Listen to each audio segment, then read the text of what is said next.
Worker का मकान जला। अब ये शहर में 75 दुकानें जलेंगी। इसका अफसोस भी है, लेकिन मुझे शक है इसके पीछे कोई न कोई पॉलिटिकल पार्टी का हाथ है, क्योंकि उसके बगैर ये आग नहीं लग सकती। और इस ठंड के वक्त में, वो पहले नवंबर दिसंबर में हुआ और यह फरवरी के पहले में, इतने लोगों का नुकसान हुआ, मकानों का, दुकानों का, और उसके अंदर जो लाखों रुपए का सामान था उसका नुकसान हुआ। एक तो मेरी रिक्वेस्ट है, इसकी इंक्वायरी होनी चाहिए तीनों जगहों की बहरहाल में ही, क्यों पिछले 3 महीनों में ये तीसरी वारदात हुई। और दूसरा, इमीडिएट इन सबको कंपनसेशन देती।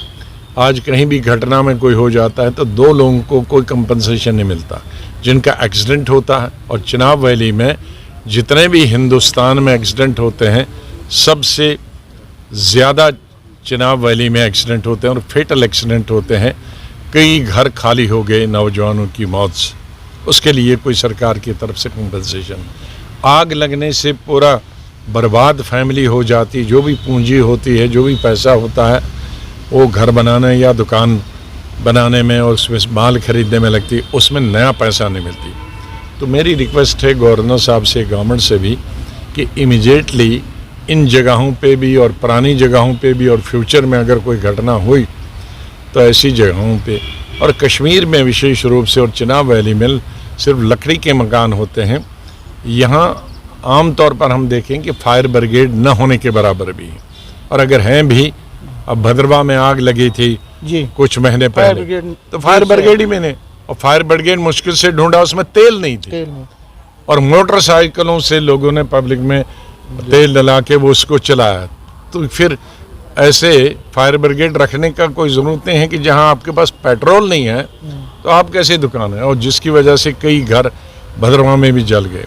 तो ये इस डिपार्टमेंट को कोई सीरियसली नहीं लेता है कि इन जगह जहां आग लगने का खतरा होता वहां फायर ब्रिगेड हूँ, उसमें मैन पावर हूँ, उसमें पेट्रोल डीजल जो भी चीज़ है उसकी मशीनरी हो, वो हो, और कंपनसेशन का बंदोबस्त, चाहे घर जलें या दुकानें जलें, उनकी कंपनसेशन मिलनी चाहिए। क्योंकि सरकार का काम है लोगों को गरीबी की रेखा से ऊपर उठाने का। कोई भी सरकार हो, किसी भी पार्टी का, सरकार का ये काम नहीं है कि अगर कोई गरीबी की रेखा के ऊपर है और उसका सब कुछ जल जाए और वो गरीबी की रेखा के नीचे जाए और सरकार उसकी कोई मदद नहीं करे।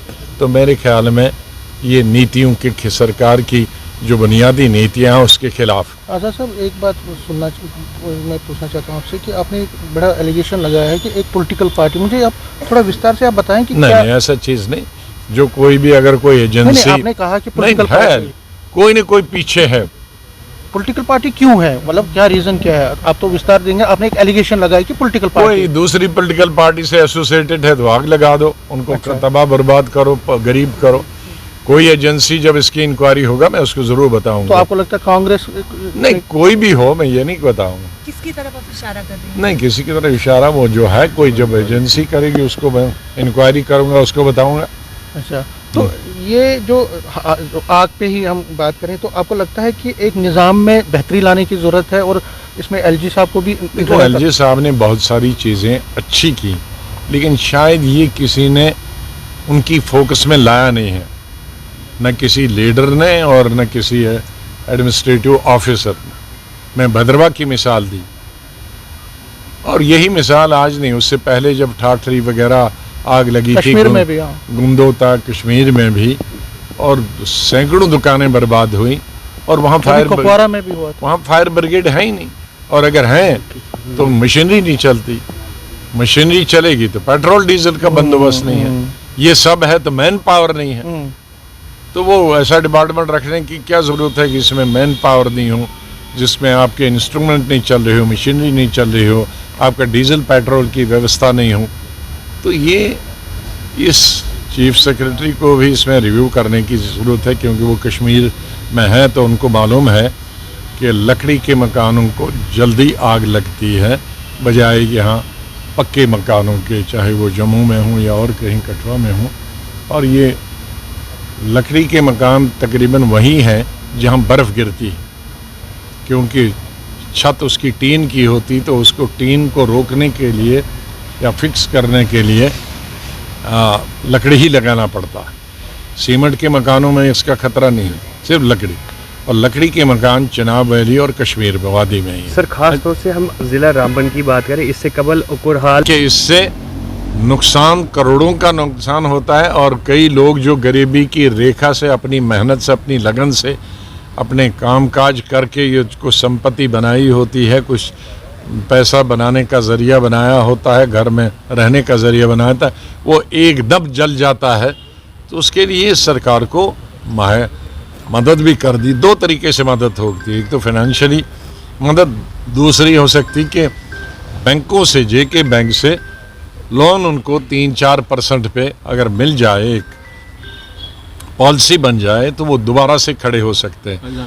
15% वो हमारी टीम भी जा रही है, तो अपनी टीम हमारी यहाँ बटमालू तो पहले ही पहुँच गई, रात को ही पहुँचे, सुबह उन्होंने मुझसे बात कराई, और यहाँ की टीम चूँकि रास्ता ख़राब था, वो भी कल हमारी टीम वहाँ पहुँच जाएगी। वहाँ तो है ही, और सैकड़ों ऐसी जगहें हैं जहाँ छोटी छोटी मार्केट्स हैं। मैं घर घर की बात नहीं करता, मैं मार्केट्स की बात करता हूँ। वहाँ मार्केट्स पे अगर 10 किलोमीटर पे भी डिस्टेंस, 10-10 किलोमीटर में मार्केट है, तो वो 2 मार्केट को एक ही फायर ब्रिगेड, लेकिन वो फायर ब्रिगेड जैसे मैंने कहा कि खाली दिखाने के नहीं होती, उसमें फायर ब्रिगेड लिखा, उसमें मशीनरी भी होनी, मैन पावर भी होनी चाहिए, वो मशीनरी भी चलनी।